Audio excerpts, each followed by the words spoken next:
Good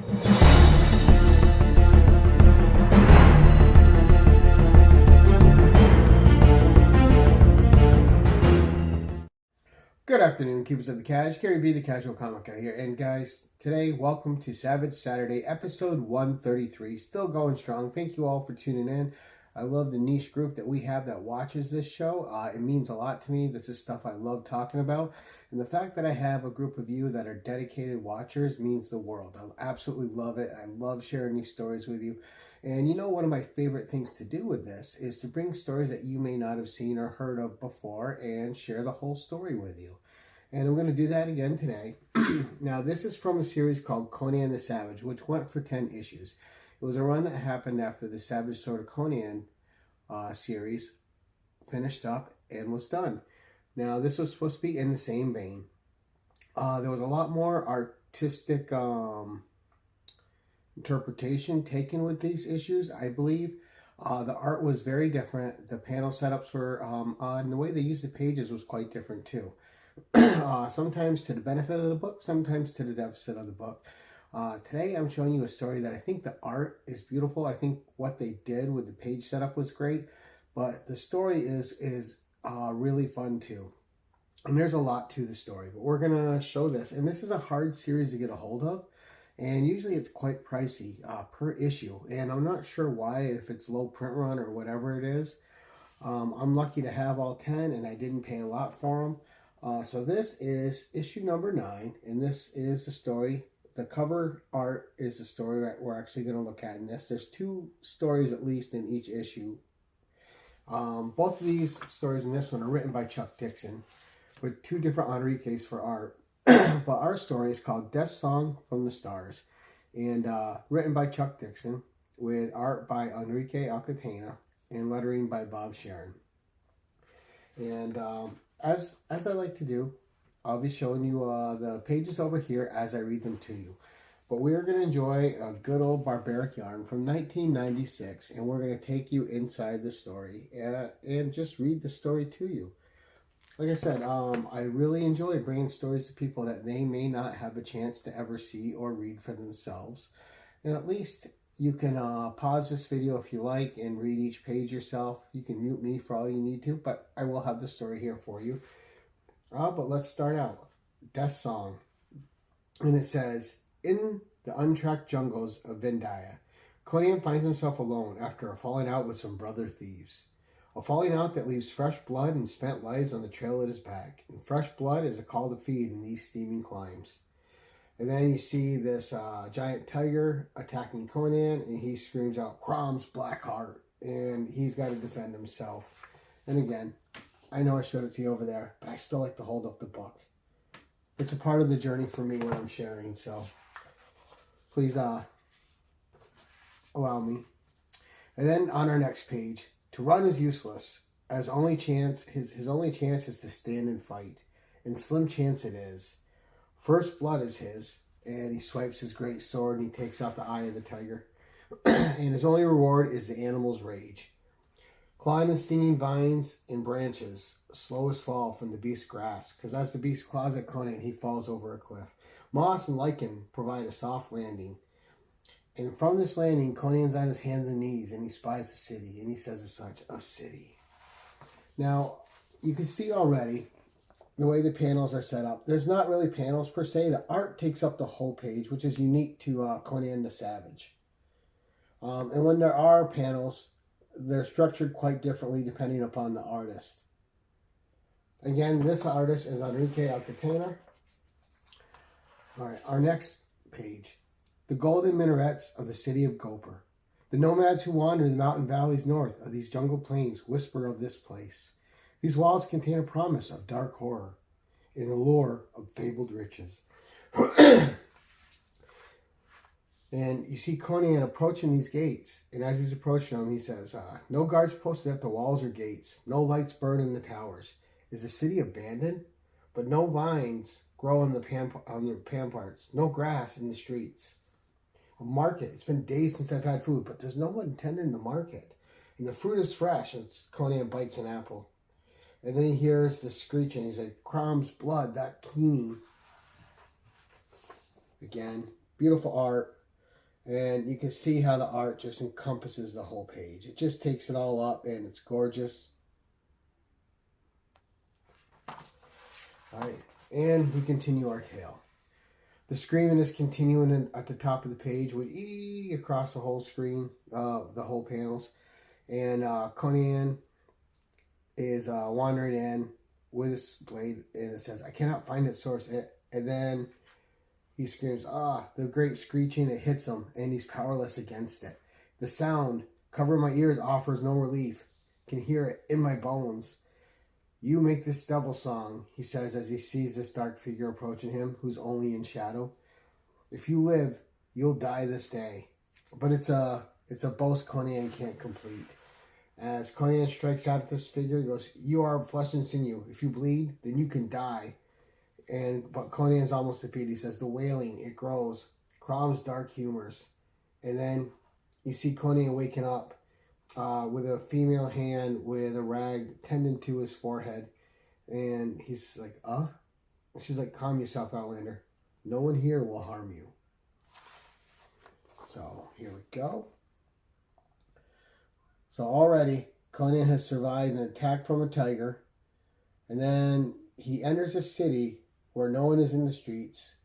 He grabs some fresh fruit and is attacked by the shadowed figure, which sings a strange song that incapacitates him, only to be woken up, being tended to by a stranger.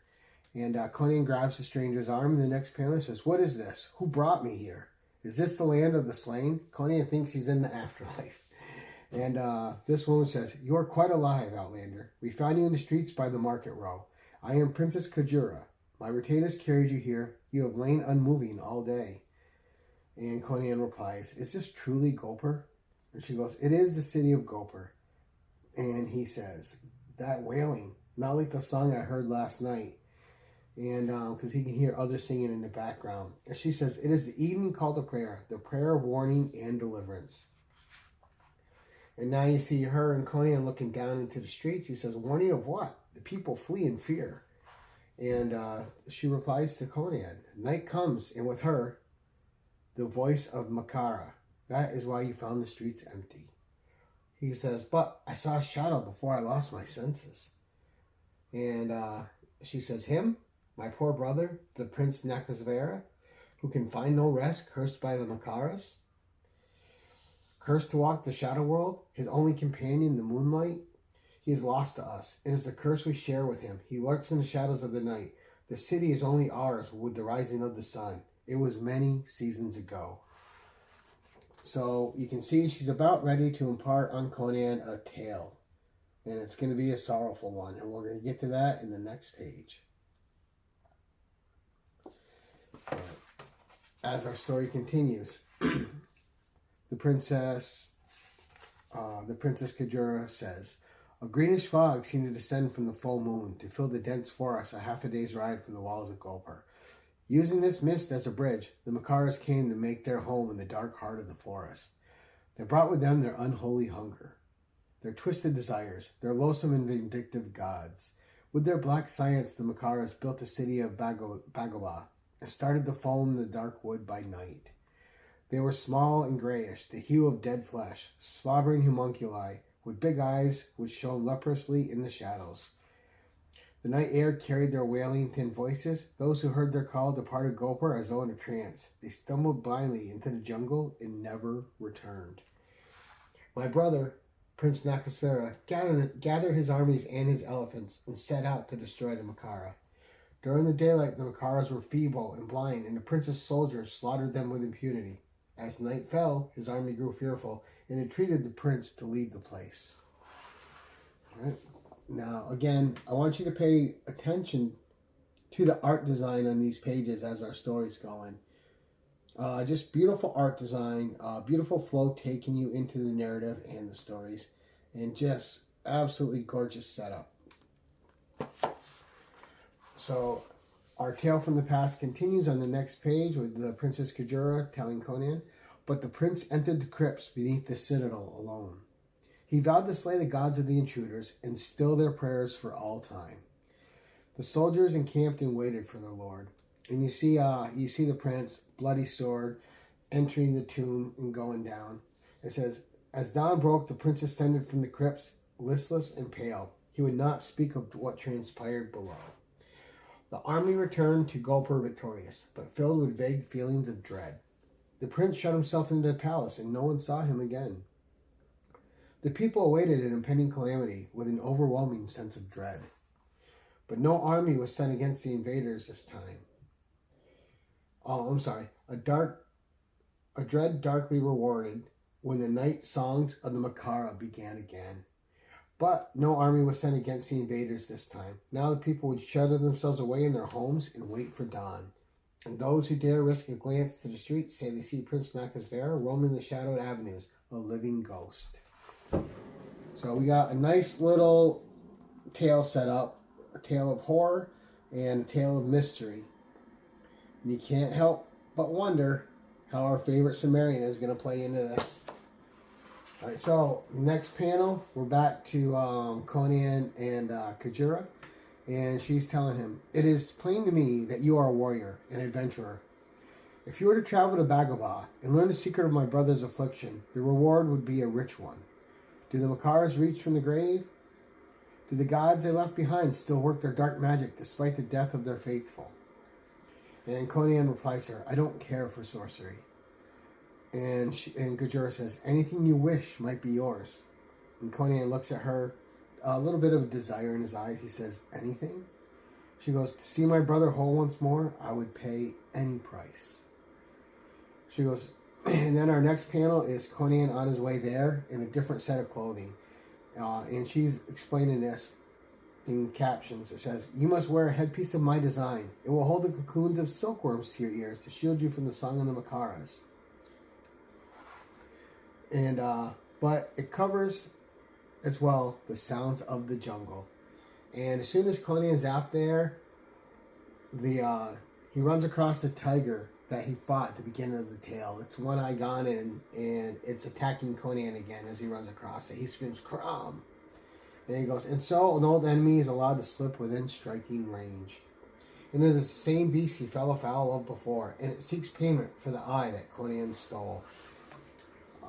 So you go from Conan being enlisted to go find out what happened to her brother, to him being in dire straits against this tiger again. Again, with beautiful art, the setup's amazing, and the flow is incredible. On the next page, you see the tiger on top of Conan, and the caption says, the beast's hot and bloody breath washes over him. He can see death coming for him in the shape of rows of ripping fangs. Steel-coiled muscles buy only a second's respite as Conan is able to kick the tiger off. The animal will be upon him in a single spring, and Conan dives down a hill trying to get behind the tree. The dense foliage offers little cover. He can feel the claws in the flesh of his back. He can hear his bones snap wetly between the cat's jaws. And this is just Conan envisioning his end as the tiger's attacking. One last leap carries a striped horror toward him. And you see Conan is just reeling from this attack. He is no match for this tiger, and he's just scrambling and trying to survive. This beast is a thing of the wild, and no mortal strength can defend against it.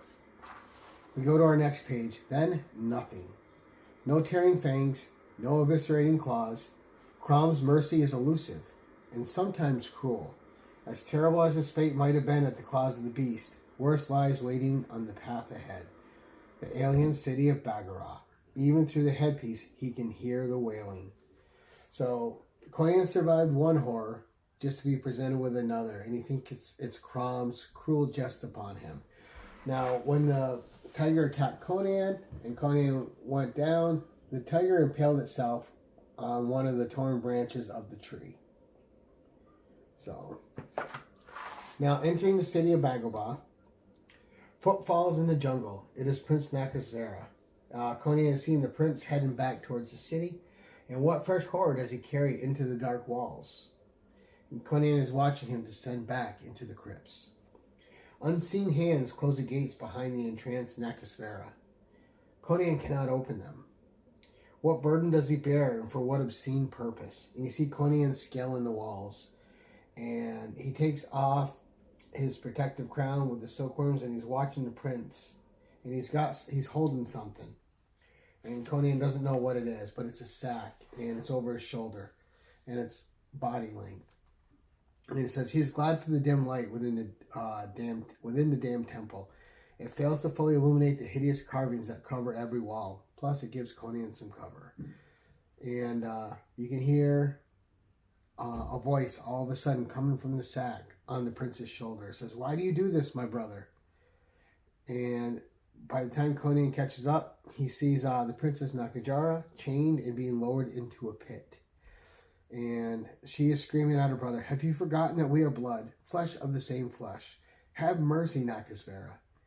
And this is the first time you hear him speak. He goes, I am no longer your brother. He is dead. I am only the rotting phantom of his memory. My pride killed me. I believed I could humble the gods of Bhagabha, but they humbled me. The kiss of the abominable gods of the crypts drove my sanity away.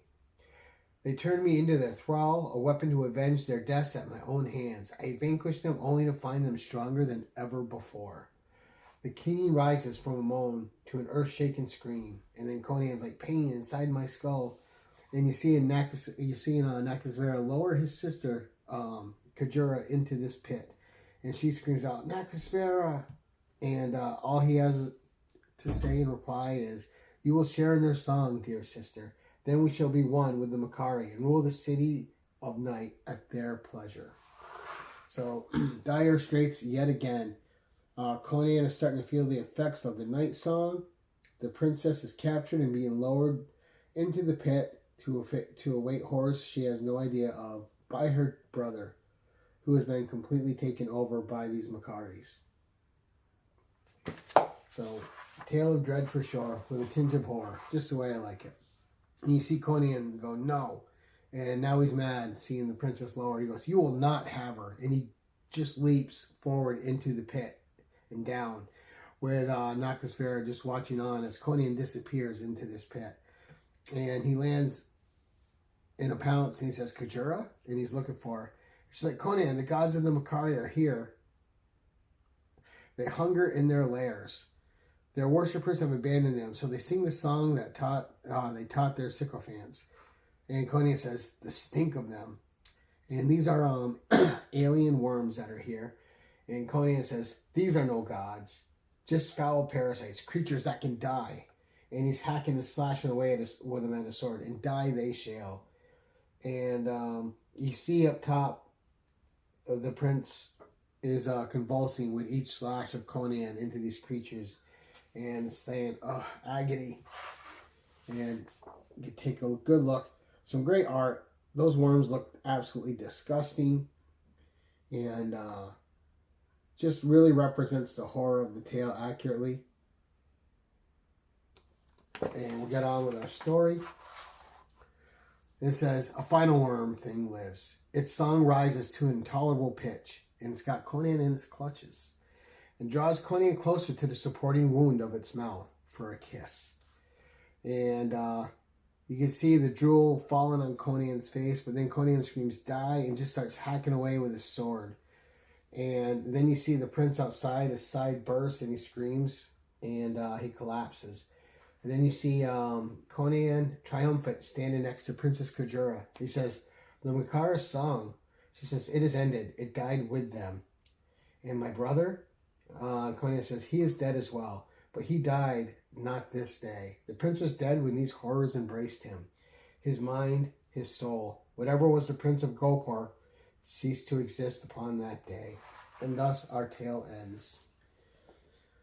The poor prince has been dead. His final fate is to finally be put at an ease and rest when Conan killed the god worms, the aliens. And the princess Kajura and Conan can return, and the city can return to its rightful ways of not fearing the night and not being visited upon by this horrible song and these night creatures. But a fun tale. And let me know what you think of the art in this, because I'm curious if you like the way the art takes up the whole page instead of the the regular format of panels with art in it. When I first started reading Conan the Savage back a few years ago, when I had an issue here and an issue there, the art took me aback for a minute. I had to get used to the style. But then after I got used to the style, I really embraced it and I liked it.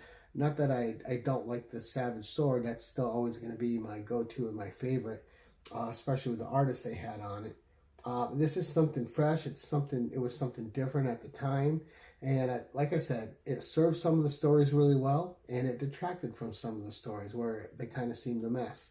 But this story I thought was one of the shining gems out of this series. A really fun tale of terror and horror.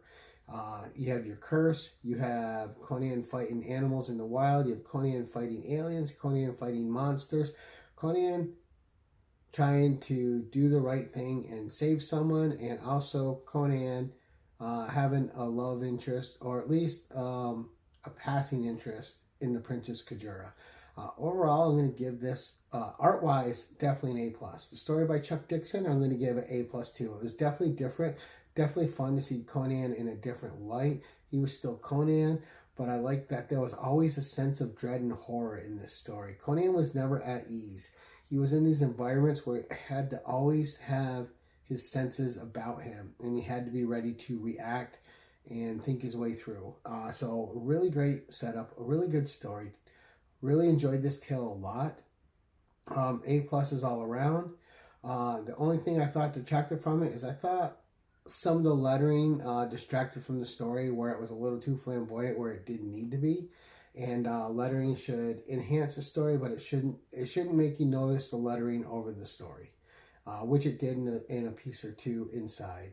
But overall, an A+ effort. And let me know what you guys think in the comments below. Did you enjoy this story?